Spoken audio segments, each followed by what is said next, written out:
Assalamu alaikum, bienvenue à tous sur notre chaîne YouTube dédiée à la foi islamique. Aujourd'hui, nous allons explorer la vie de Rabia al-Adawiyya, une figure emblématique de l'islam.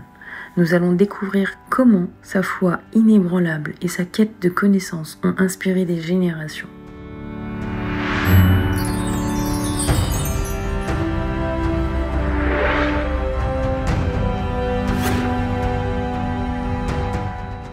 Rabia al-Adawiyya est née au 8e siècle, 95 années après l'hégire pour être exact, en Irak. Elle était la 4e fille d'une famille pauvre et s'est retrouvée orpheline très tôt.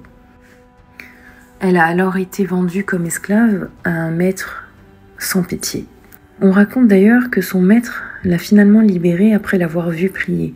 Un soir, suivant une journée de dur labeur, Rabia s'est mise à prier comme elle le faisait toutes les nuits. L'ayant surpris concentré sur ses prières, son maître aurait vu une lueur qui l'enveloppait.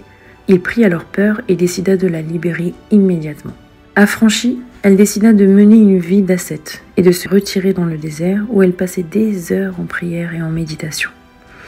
Enfin libre, elle décida de partir dès que possible au pèlerinage à la Mecque. Sans trop tarder, elle rejoint un caravansérail en route pour la Mecque. C'est ce voyage qui a été le tournant de sa vie.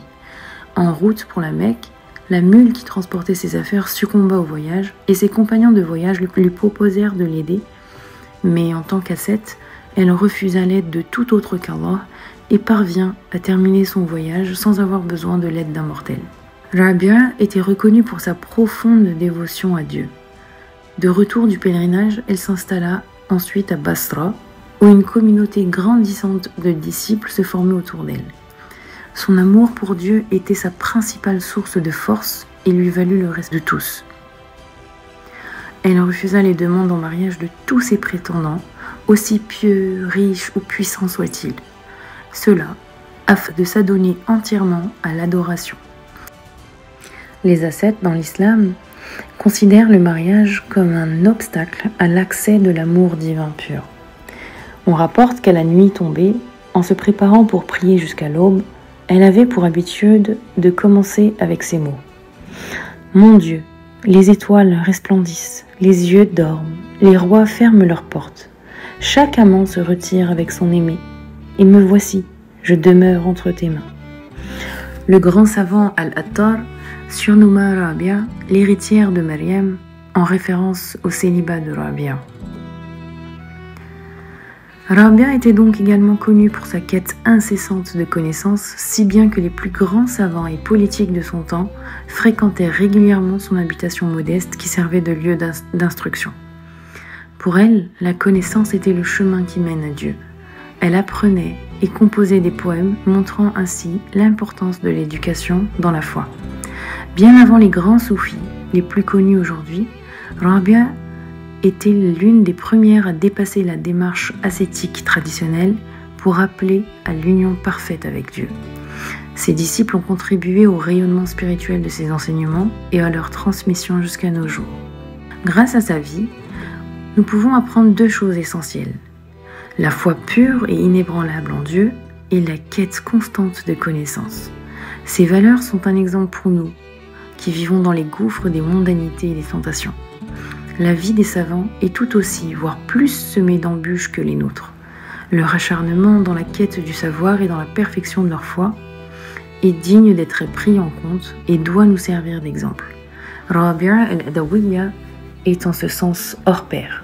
Rabia al-Adawiyya demeure un modèle de foi et de recherche de la connaissance.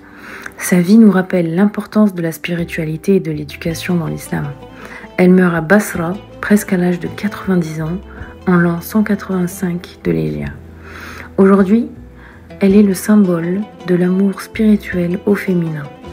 Elle incarne l'amour pur de son Créateur, dépouillé de toute attente mondaine et même lié à la vie éternelle. Suivre son exemple peut nous aider à renforcer notre propre foi et à enrichir notre savoir. Pour finir, j'aimerais partager avec vous cette invocation qu'elle avait l'habitude de faire et qui résume parfaitement la philosophie de Rabia al-Adawiyya. Mon Dieu, si je t'adore par crainte de ton enfer, brûle-moi dans ces flammes. Et si je t'adore par convoitise de ton paradis, prive-moi. Je ne t'adore, Seigneur, que pour toi, car tu mérites l'adoration. Alors ne me refuse pas la contemplation de ta face majestueuse. Qu'Allah nous permette d'atteindre un amour si pur que nos adorations aient pour seul but de l'adorer. Nous voilà encore à la fin d'une vidéo sur le parcours brillant d'un savant de l'islam. Merci de nous avoir écoutés jusqu'à la fin. N'oubliez pas de liker, partager et commenter cette vidéo pour que plus de gens puissent s'inspirer de la vie de Rabia al-Adawiyya.